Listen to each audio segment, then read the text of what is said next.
August 5th, 2026. Topic: Defilement Detested. Bible text is found in Leviticus 11 verse 13 to 28. Verse 13. And these are they which ye shall have an abomination among the fowls, they shall not be eaten, they are an abomination, the eagle, and the ossifrage, and the osprey. Verse 14. And the vulture, and the kite after his kind. Verse 15. Every raven after his kind. Verse 16. And the owl, and the nighthawk, and the cuckoo, and the hawk after his kind. Verse 17. And the little owl, and the cormorant, and the great owl. Verse 18. And the swan, and the pelican, and the gier eagle. Verse 19. And the stork, the heron after her kind, and the lapwing, and the bat. Verse 20. All fowls that creep, going upon all four, shall be an abomination unto you. Verse 21. Yet these may ye eat of every flying creeping thing that goeth upon all four, which have legs above their feet, to leap withal upon the earth. Verse 22. Even these of them ye may eat, the locust after his kind, and the bald locust after his kind, and the beetle after his kind, and the grasshopper after his kind. Verse 23. But all other flying creeping things, which have 4 feet, shall be an abomination unto you. Verse 24. And for these ye shall be unclean, whosoever toucheth the carcass of them shall be unclean until the even. Verse 25. And whosoever beareth aught of the carcass of them shall wash his clothes, and be unclean until the even. Verse 26. The carcasses of every beast which divideth the hoof, and is not cloven-footed, nor cheweth the cud, are unclean unto you, every one that toucheth them shall be unclean. Verse 27. And whatsoever goeth upon his paws, among all manner of beasts that go on all four, those are unclean unto you, whoso toucheth their carcass shall be unclean until the even.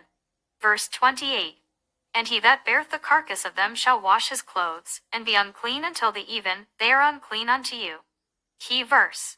And he that beareth the carcass of them shall wash his clothes, and be unclean until the even, they are unclean unto you. Minus Leviticus 11 verse 28. Message. Leonard Sim, a professor of California at Berkeley, indicates the importance of social ties and social support systems in relationship to mortality and disease rates. He simply underscores the saying that attack is the best defense. Defiant posture to defilements regardless the form or the size is the panacea to living holy. This is the gem in the seemingly extensive and meticulous dietary regulation outlined in our passage, which serves a crucial purpose beyond maintaining physical health. To the Israelites, it was a constant reminder to their distinct identity and calling on one hand, and a perpetual prompt to seek holiness and live in constant obedience to God in all aspects of life on the other hand. In the same way, believers today are called to maintain a distinct identity in the world. Our lives must be marked by holiness, obedience, and respect for God's commandments. Our text, on the surface, sets forth the dietary restrictions on fowls or birds, Leviticus 11 verse 13 to 19, and flying insects, Leviticus 11 verse 19 to 23, but at a deeper level they are part of a larger tapestry of holiness and obedience to God's laws. The hallmark of this dietary law is the indelible imprint of God's work in them and the call to live lives directed by God.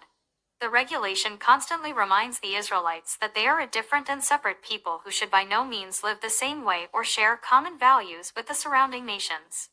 As the distinction exists between clean and unclean animals, birds or creeping creatures, so is there an uncompromisable difference between the Israel of God and other nations.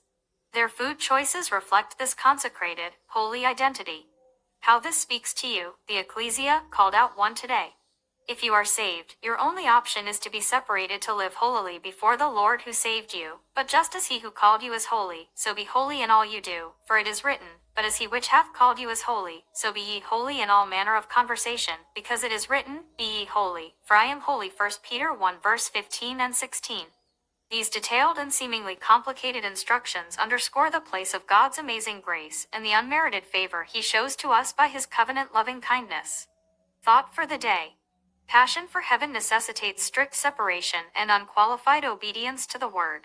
Bible in 1 year. John 10 to 12. God bless you.